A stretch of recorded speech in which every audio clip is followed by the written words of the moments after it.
नमस्कार. सिंधुदुर्ग जिल्ह्यात 3 विधानसभांची निवडणूक होऊ घातलेली आहे आणि सगळ्यात महत्त्वाचा लक्षवेधी जो मतदारसंघ ठरलेला आहे तो कणकवली.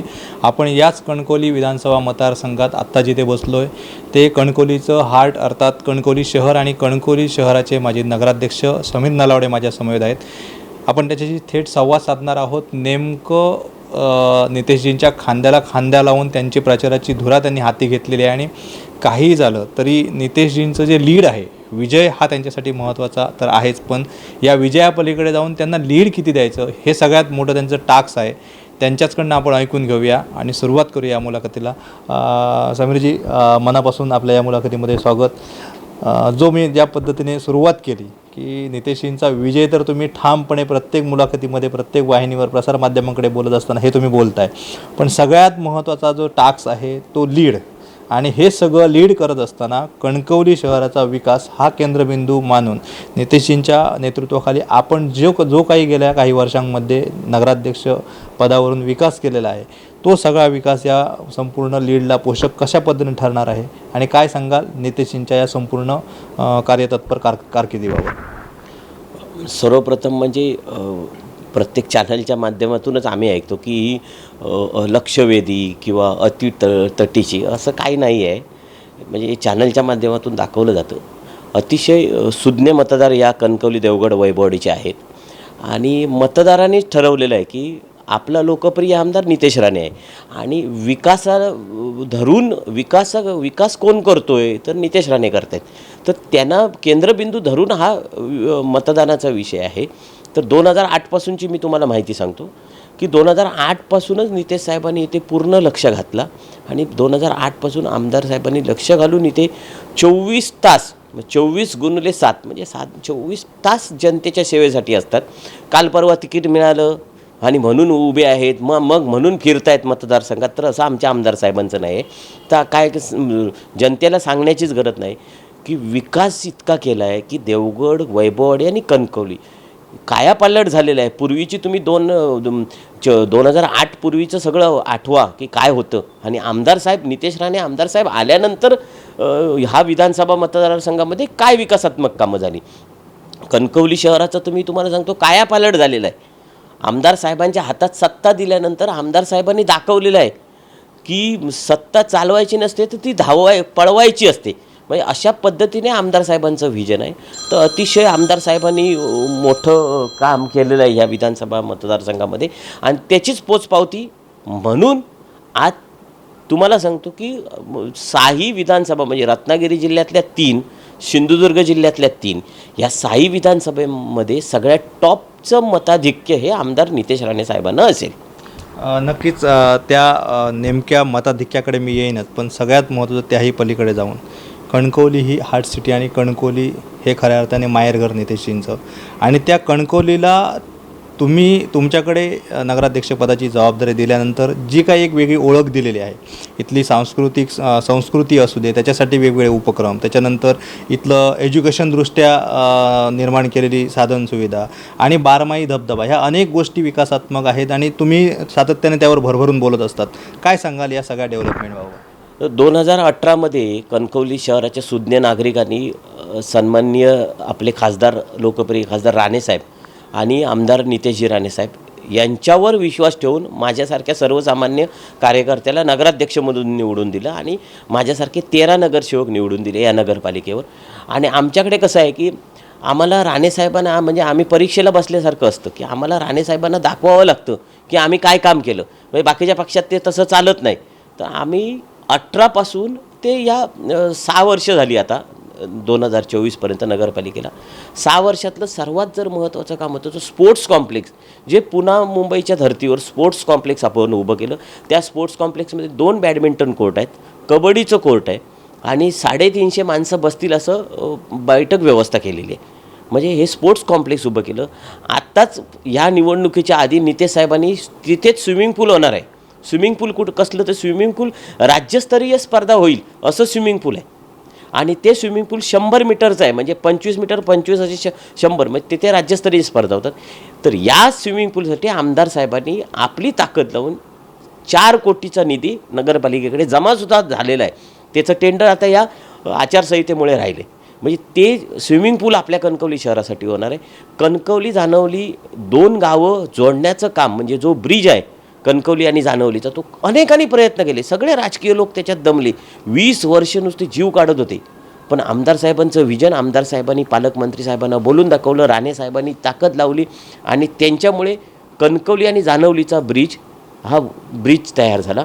त्याच्यानंतर 12 वाहणारा धबधबा म्हणजे लोक आंबोलीला जात होती, आपली लोक सावडावला जात होती किंवा अनेक ठिकाणी वेगवेगळा आनंद लुटण्यासाठी, पावसाचा आनंद लुटण्यासाठी, मजा करण्यासाठी जात होती.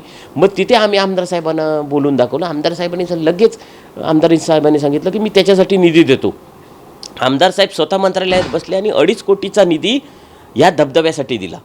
म्हणजे तो धबधबा चालू झाला. फक्त आचारसंहितेमुळे बंद ठेवला, कारण त्याच्यावर फी बसवायची, म्हणजे किरकोळ काहीतरी नाममात्र पैसे असतील आणि 2 तास प्रत्येकाला तिथे आनंद लुटता येईल. त्याच्यानंतर गार्डन्स झालं, श्रीधर नाईक गार्डन, म्हणजे नाव श्रीधर नाईक असलं तरी आपण तिथे कुठचाही भेदभाव केलेला नाही.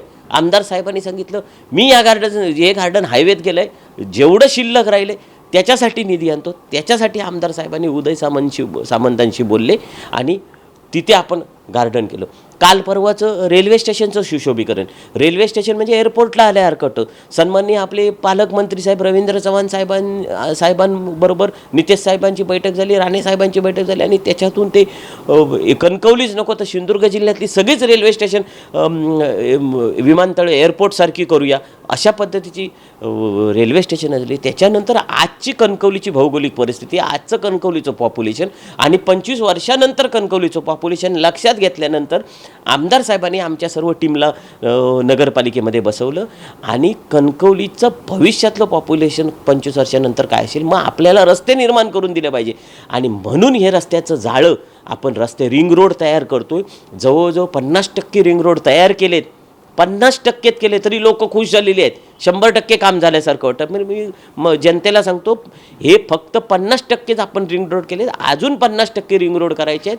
म्हणजे तुम्ही विचार करा की किती कणकवली सुधारेल भौगोलिकदृष्ट्या आणि व्यापारीदृष्ट्या. म्हणजे कणकवली हे सिंधुदुर्ग जिल्ह्याचं व्यापारी केंद्र आहे, म्हणजे मध्यवर्ती ठिकाण आहे आणि सगळा व्यापार, मोठा व्यापार कणकवलीत होतो. मग त्यांना रस्तेसुद्धा दिले पाहिजे. हे विजन आमदार साहेबांचं आहे. आणि आमदार साहेब आमच्या मागे असल्यामुळे हे आम्ही करू शकलो. त्याच्यामुळे एज्युकेशनच्या बाबतीत बोलायचं झालं तर CBSE बोर्डसाठी आपली मुलं कोल्हापूर पुण्याला जात होती. मग हे आमदार साहेबांच्या लक्षात आल्यानंतर मी एकदा नगरपालिकेमध्ये बसलो होतो. आमदार साहेब मुंबईला पवन पोद्दार यांच्या ऑफिसमध्ये पोचले आणि मला फोन केला की पवन पोद्दारचे मेन पवन पोद्दार यांच्याशी सांगले की मला सांगितलं पोद्दार इंटरनॅशनल स्कूल कणकवलीला आणतो. मी चकित झालो. म्हणजे लगेच आणतात का? मला म्हणाले मी पवन पोद्दारांच्या समोर बसलो आहे आणि पोद्दार इंटरनॅशनल स्कूल आपल्याजवळ CBSE बोर्डचं आणतो आहे आणि मोठ्या मेट्रो सिटीमध्ये असणारं पोद्दार इंटरनॅशनल स्कूल आपल्या कणकवलीमध्ये आलं. हे सर्व नितेशजी राणे साहेबांचं त्यांच्यामुळे झालेलं आहे, राणे साहेबांमुळे झालेलं आहे. त्याच्यानंतर सांस्कृतिकदृष्ट्या तुम्ही विचारलं तर सांस्कृतिक क्षेत्रात चांगला प्रश्न विचारला की तुम्ही सांस्कृतिक क्षेत्रात मातब्बर मंडळी कणकवली शहरामध्ये आहेत आणि कणकवलीच्या आजूबाजूच्या भागामध्ये आहेत. ही मंडळी एकांकिकेमध्ये काम करतात, नाटकमध्ये काम करतात, सिरियलमध्ये TV सिरियलमध्ये काम करतात, मराठी चित्रपटामध्ये काम करतात आणि हिंदी चित्रपटामध्ये काम करतात. अशी ही आपली सांस्कृतिक क्षेत्रातली ओळख आहे कणकवलीची. आणि ह्या लोकांचा विचार करून राणे साहेबांनी म्हणजे नितेश राणे साहेबांनी मला एकदा बोलून दाखवलं आमदार साहेबांनी की आपल्या कणकवलीमध्ये सांस्कृतिक क्षेत्रातली धडाडीची काम करणारी अनेक मंडळी आहेत, मग त्यांच्यासाठी आपण काहीतरी केलं पाहिजे. म्हणून आपण तुम्हाला तुमच्या माध्यमातून सांगतो, येणाऱ्या काही वर्षात कला अकादमी आपल्याला इथे दिसेल आणि या सगळ्या सांस्कृतिक क्षेत्रातील काम करणाऱ्या मंडळीची तिथे योग्य त्यांना व्यासपीठ देण्याचं काम सन्माननीय आमदार नितेशजी राणे करतील, एवढं मी तुम्हाला ठामपणे सांगतो. नक्कीच आपण अगदी भरभरून बोलताय संपूर्ण विकासाच्या गोष्टीवर. शिक्षण झालं, त्याच्यानंतर आपलं डेव्हलपमेंट झालं, आरोग्यासारखा महत्त्वाचा प्रश्न आहे, त्या बाबतीतही आपण माहिती द्यालच. पण सगळ्यात महत्त्वाची जी सांस्कृतिक चळवळ असते कणकवलीमध्ये, जे सांस्कृतिक या ठिकाणी महोत्सव होतात ते खऱ्या अर्थाने सिंधुदुर्ग जिल्ह्यामध्ये लक्षवेधी ठरतात. अलीकडेच आपण घेतलेला यूट्यूबचा माध्यमातून सिंधुदुर्ग जिल्ह्यातील टुरिझम, संपूर्ण जिल्ह्यात त्या टुरिझमची ओळख व्हावी. अगदी लहान मुलांसाठी खाऊ गल्लीचे कार्यक्रम, याविषयी काय सांगा? तुम्हाला मुद्दामून सांगतो की खासदार आपले सन्माननीय राणे साहेबांची एक संकल्पना होती की पर्यटनातून समृद्धी. मग आपल्या लोकांना थोडा उशीर झाला कळायला की पर्यटनातून समृद्धी म्हणजे पर्यटक जर इथे आले तर आपली समृद्धी होणार आहे, तर आपला व्यापार वाढणार आहे. त्या व्यापारात म्हणजे त्याच्यातून आपल्याला स्थानिक लोकांना उत्पन्न होणार आहे. म्हणजे हॉटेल चालतील, छोटे छोटे स्टे रूम करतायत घरामध्ये. आज मालवणमधला जो विकास झाला आहे तो सन्माननीय राणेसाहेबांमुळे झाला आहे. कारण तेव्हा त्यांनी विजन राबवलं होतं की पर्यटनातून समृद्धी. पर्यटन महोत्सव राणेसाहेबांनी 90 नंतर आल्यानंतर सुरुवात केली, नाही तर पर्यटन महोत्सव माहितीच नव्हते. पर्यटन महोत्सव का घेतो तर हिंदी चित्रपटात ते कलाकार नाचवण्यासाठी नाही, तर पर्यटनातून समृद्धी हेच ध्येय होतं राणेसाहेबांचं. आणि त्यांच्याच पावलावर पाऊल ठेवून नितेशजी राणेसाहेबांनी हे ध्येय उचललं.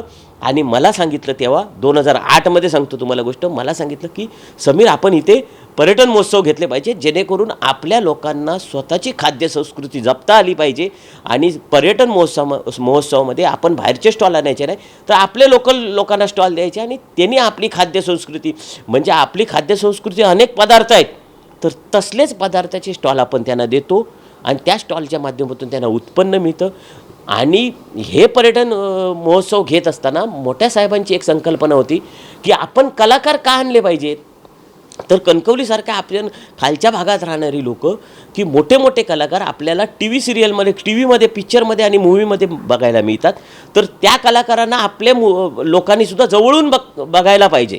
म्हणून हे मोठे मोठे कलाकार आपण या महोत्सवाच्या निमित्ताने आणतो. तर का तर आपल्या कणकवली शहरातील किंवा आपल्या कणकवलीच्या आजूबाजू परिसरातील लोकांनी हे हिरो हिरोईन जवळून बघितले पाहिजे. त्याच्यामुळे आपण हे कलाकार आणतो आणि त्याच्यातून त्यांना आनंद लुटताही येतो. नक्कीच शेवटचा या शहराच्या डेव्हलपमेंटबाबत एक महत्त्वाचा प्रश्न आपल्यासाठी की एवढं सगळं आपण केलं आहे, अनेक भविष्यात तुमच्या डोक्यात सुद्धा संकल्पना आहेत. नितेशजी तुमच्याशी भरभरून त्या विषयावर बोलतात, तुम्ही त्याच्यावर सविस्तर नितेशशी चर्चा करत आहात. काय सांगाल, काय कणकवली वासियांना संपूर्ण येत्या काळामध्ये, येत्या 5 वर्षांमध्ये नितेशजींच्या अजून तुम्ही या ठिकाणी देणार आहात? आमदार साहेबांनी शहरातील जनतेला रिक्वेस्ट केली होती की भाषणामध्ये सांगितलं होतं की माझ्याकडे फक्त नगरपालिका 5 वर्ष द्या, मी तुम्हाला 5 वर्षात काय तो विकास दाखवतो.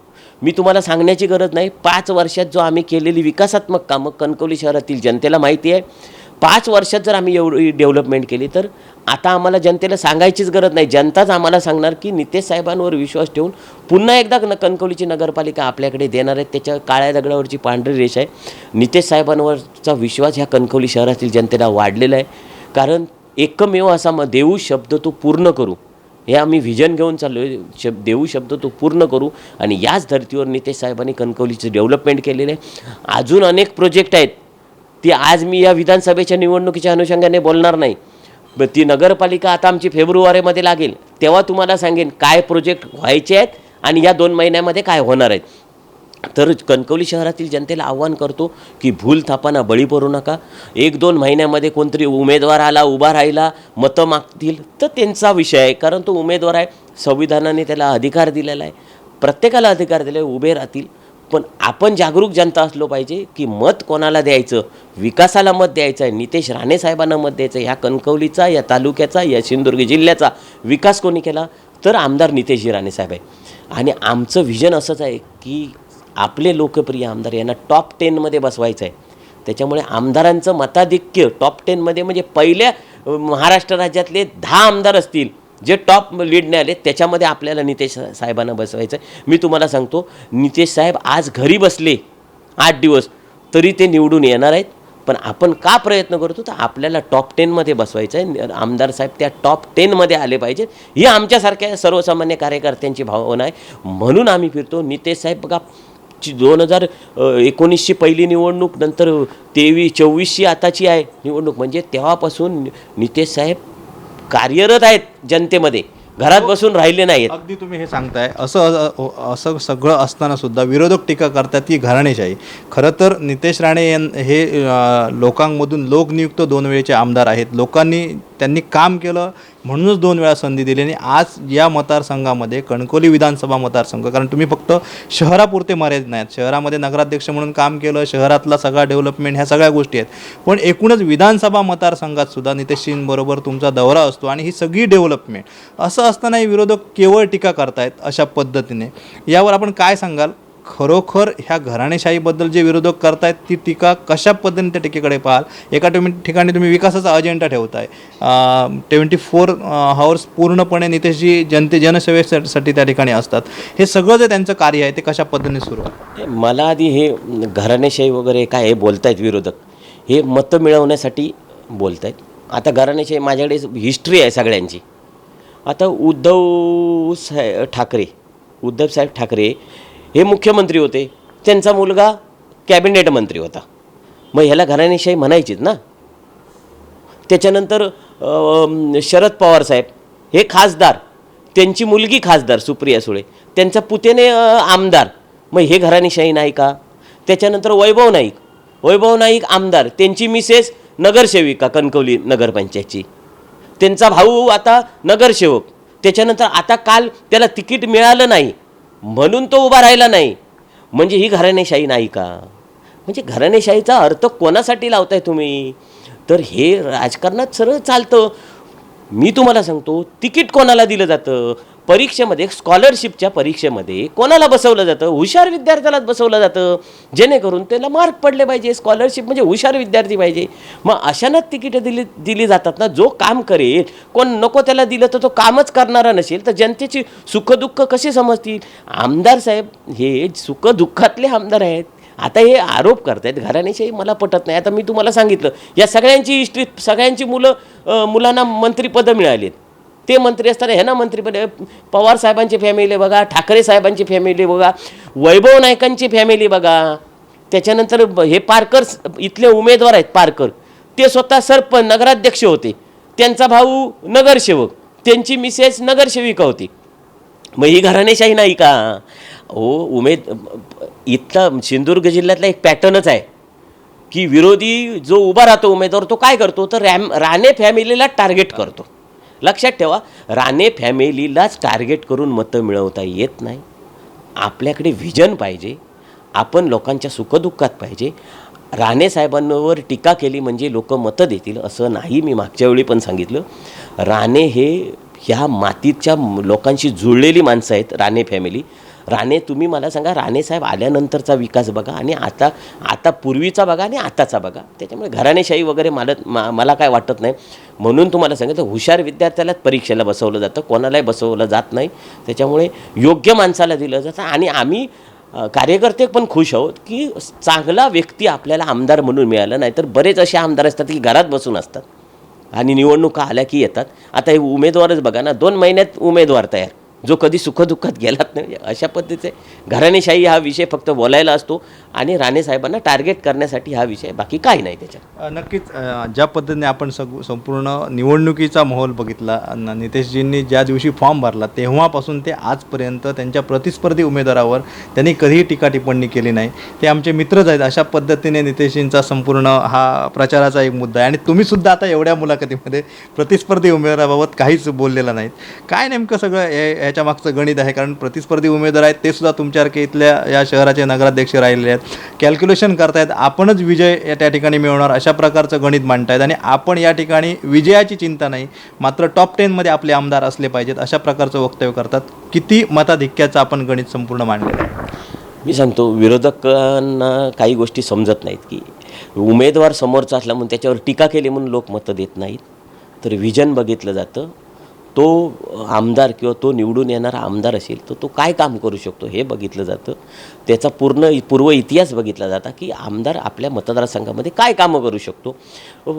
आपले आमदार बघा, नितेश राणे, त्यांनी एक शब्दाने ह्या समोरच्या उमेदवारावर टीका केली नाही. टीका काय करायची आम्हाला, कशाला करायचे? आम्ही केलेली विकास कामावर आपलं प्रशस्तीपत्रक घेऊन आपल्याला समोर जायचं आहे. त्याच्यामुळे आम्ही टीका करत नाही. लोकशाहीमध्ये तेच अभिप्राय. हां, तेच पाहिजे. हे राणे साहेबांना वारंवार टोचण्याचा प्रयत्न करते. आता आमच्या कणकवलीचे विरोधी उमेदवार पारकर आहेत.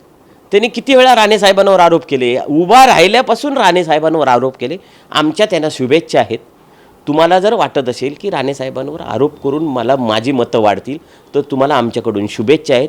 पण मी तुमच्या चॅनलच्या माध्यमातून सांगतो, पारकर जे उमेदवार उभे आहेत त्यांना जास्तीत जास्त 50,000 मतं पडतील. हे माझं आज तुम्ही ऐकून घ्या. आणि नितेश राणे साहेबांना 95,000 मतं पडतील. साधारण 1,60,000 मतदान होईल या विधानसभा मतदारसंघामध्ये. इकडे तिकडे बाकीची 10-1,000 मतं जातील. नितेश राणे साहेबांना 95,000 मतं कमीत कमी सांगतो या, आणि पारकर यांना जास्तीत जास्त 50,000 ते 52,000 मतं, याच्या पुढे जाणार नाही. तीसुद्धा त्यांची काही बांधलेली असतील, काही विरोधी आपले असतात, म्हणजे ह्या राजकारणामध्ये काम करत असताना काही विरोधी मतं असतात, ते विरोधी म्हणून तिकडे जातील, तेवढीच मतं पडतील. आणि माझ्या दृष्टीने मला असं वाटतं की ह्यांचे नेते विनायक राऊत, ह्या विनायक राऊतांनाच 51,000 मतं पडली, तर त्याच्यापेक्षा तर पारकर मोठे नाही आहेत.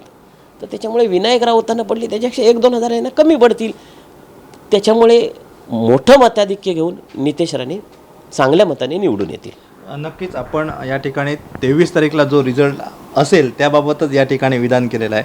पण या सगळ्या गोष्टी होत असताना या विधानसभेमध्ये नितेशजींनी ज्या पद्धतीने संपूर्ण महाराष्ट्रावर जो हिंदुत्वाचा मुद्दा उचललेला आहे आणि एक आपण हिंदुत्ववादी अशा प्रकारची भूमिका घेतलेली आहे, आणि आज ते परखडपणे बोलत आहेत. म्हणजे अगदी विधानसभेच्या निवडणुका या ठिकाणी होऊ घातलेल्या असं असतानासुद्धा त्यांनी जी भूमिका घेतली त्या भूमिकेमध्ये ते ठाम आहेत.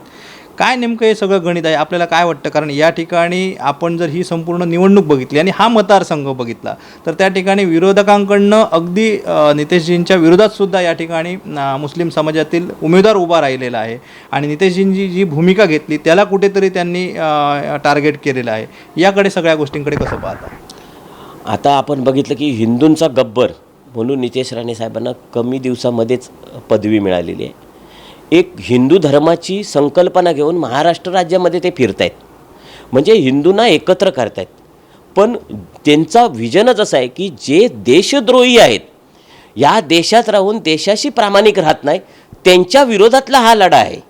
म्हणजे मुस्लिम समाजाच्या पुऱ्या विरोधातला असं नाही. जो मुस्लिम समाज आहे, जो देशाशी एकनिष्ठ आहे, जो देशाला मानतो, त्याच्याबद्दल सन्माननीय आमदार साहेबांचं काहीच म्हणणं नाही आहे. आता उलट तुम्हाला सांगतो, आमदार साहेबांचे किती मुसलमान आहेत, मुस्लिम लोक आहेत समाजाचे, ते आमचं काम करतायत, ते देशाशी प्रामाणिक आहे. आणि जे हिंदू धर्माच्या विरोधात आहेत आणि देशाशी प्रामाणिक नाहीत, त्या मुसलमानांच्या विरोधात ते करतायत. मग हिंदू धर्माचा प्रचार करतायत, हिंदू धर्माचा प्रसार करतायत, चांगलं आहे ना. मी हिंदू आहे, मला अभिमान आहे की आपले आमदार, कणकवलीचे आमदार हिंदू रक्षक म्हणून महाराष्ट्रामध्ये जेव्हा भूमिका घेऊन जातात तेव्हा खरोखरच मला अभिमान वाटला पाहिजे, किंवा या सिंधुदुर्ग जिल्ह्यातील जनतेला अभिमान वाटला पाहिजे की एक चांगली भूमिका घेऊन जात आहेत. पण तुम्हाला आता सांगतो, हे सोपं नाही आहे. हिंदू रक्षक किंवा हिंदू म्हणून भूमिका घेऊन जाणं सोपं नाही आहे, कोणाला जमणार नाही आहे. आता एवढे मातब्बर चेहरे आहेत राजकारणातले महाराष्ट्र राज्यामध्ये, तेवढीच भीती असते. पण भीतीची पर्वा न करता हिंदूंना रक्षण केलं पाहिजे, हिंदूंचं रक्षण केलं पाहिजे, या समाजामध्ये हिंदूंना जगवलं पाहिजे, देशामध्ये हिंदू जिवंत राहायला पाहिजे, ही भूमिका घेऊन आमदार राणेसाहेब चाललेत. आणि खरोखरच माझ्यासारख्या कार्यकर्त्याला त्याचा अभिमान आहे. म्हणून तुम्हाला पुन्हा एकदा सांगतो की या देशाशी जो गद्दारी करतो, या देशाशी जो प्रामाणिक नाही, त्याच्या विरोधात आमदार साहेबांची भूमिका आहे. म्हणून गैरसमज काही जण करतायत की वेगळी काहीतरी भूमिका घेऊन चालली, तर ही भूमिका आहे. त्याच्यामुळे आमदार साहेबांचा मला गर्व आहे. नक्कीच आपण बऱ्याच मुद्द्यांवर या ठिकाणी चर्चा केली. जाता जाता सगळ्यात महत्त्वाचा आणि संपूर्ण तालुक्याच्या आणि या विधानसभा मतदारसंघाचा 3 विधानसभा मतदारसंघामध्ये या तालुके येत आहेत, कणकवली, वैभववाडी आणि देवगड. आपण कणकवलीमध्ये जो विकासाचा अजेंडा आहे तो संपूर्ण या मुलाखतीमध्ये समोर ठेवलेला आहे. पण वैभववाडीची सुद्धा आपण प्रचार यंत्रणा राबवत असताना ज्या पद्धतीने डेव्हलपमेंट झालेली आहे, देवगडमध्ये ज्या पद्धतीने नितेशजींनी डेव्हलपमेंटचा एक पुढाकार घेतलेला आहे आणि तिथून मिळणारा सगळा सपोर्ट, या गोष्टींकडे आपण कसं पाहता? मी तुम्हाला सांगू, आमच्या स्पर्धा लागलेली आहे. तुम्हाला सांगतो, तुम्ही प्रश्न विचारला त्याच्यानंतर देवगड तालुक्याचे आमचे पदाधिकारी म्हणतात की आमच्या तालुक्यातनं हायेस्ट लीड मिळेल. आमच्या कणकवली तालुक्याचे पदाधिकारी म्हणतात की आम्ही हायेस्ट लीड देऊ. वैभववाडी भौगोलिकदृष्ट्या थोडा छोटासा आहे, त्याच्यामुळे वैभववाडी तालुक्याची सुद्धा टक्केवारीच्या प्रमाणात ते तालुक्याचे पदाधिकारी म्हणतात की आम्ही मताधिक्य देऊ. मग आमच्यात कायम रेस असते देवगड तालुका आणि कणकवली तालुका. आता लोकसभेला देवगड तालुक्यात 17 का 18,000 चलली मताधिक्य आहे, आणि कणकवली तालुक्यात 19,500चं मताधिक्य आहे. म्हणजे जवळपास आहोत. आता आम्ही स्पर्धा लावलेली आहे. आमच्या तालुक्याचे सगळे पदाधिकारी काम करतात, ते म्हणतात की आम्ही 22,000 ते 23,000पर्यंत मताधिक्य नेणार तालुक्याचं, आणि तसं देवगडचे सांगतात की आम्हीच 24,000-25,000पर्यंत नेणार. म्हणजे हे आमच्या स्पर्धा लागलेली आहे. ही स्पर्धा का लागली तर विकास केल्यामुळे आम्ही लावलेली आहे. कारण आम्हाला आमच्या जनतेवर विश्वास आहे का आम्ही जनतेच्या सगळ्या मागण्या पूर्ण केलेल्या आहेत. त्याच्यामुळे आम्ही हक्काने जनतेला सांगतो की आम्हाला एवढं मताधिक्य मिळालं पाहिजे आणि आम्हाला पूर्ण विश्वास आहे की जनता आमचं सगळ्यांचं म्हणणं ऐकेल आणि आमदार कमीत कमी 50,000चं मताधिक्य घेऊन निवडून येतील. धन्यवाद समीरजी. हे होते समीर नलावडे आणि त्यांनी एक्झॅक्टली कॅल्क्युलेशन सांगितलेलं आहे की नितेश राणेंचं जे मताधिक्य असेल संपूर्ण महाराष्ट्र या मताधिक्याकडे अगदी लक्ष ठेवून आहे की नितेश राणे म्हटल्यानंतर आत्तापर्यंत त्यांची 2 वेळेची टर्म जर बघितली आणि ग्रोथ बघितली, त्याच्यानंतर आत्ताच झालेली लोकसभेची निवडणूक बघितली आणि त्याच्यातलं मताधिक्य बघितलं आणि त्यांची आत्ताची स्वतःची निवडणूक आणि समीरजींसारखे त्यांचे जे मावळे आहेत ते कशा पद्धतीने रणांगणात उतरलेले आहेत हे सुद्धा या मुलाखतीतून या ठिकाणी अधोरेखित होते. तिन्ही तालुक्यात लागलेली स्पर्धा आणि विरोधकांवर कोणतीही टीका टिप्पणी न करता विकासाचा अजेंडा जनतेसमोर ठेवून ज्या पद्धतीने नितेशजींचे मावळे मैदानात उतरलेले आहेत हे निश्चित आपल्याला येणाऱ्या 23 तारीखला निकाल पाहणं फार मोठं औत्सुक्याचं ठरणार आहे. आपण इथेच थांबतोय. आपण पाहत राहा कोकणचं नंबर 1 महाचॅनल कोकणसाद लाईव्ह. कोकणसाद लाईव्हसाठी कॅमेरामन साहिलसह संदीप देसाई, कणकवली.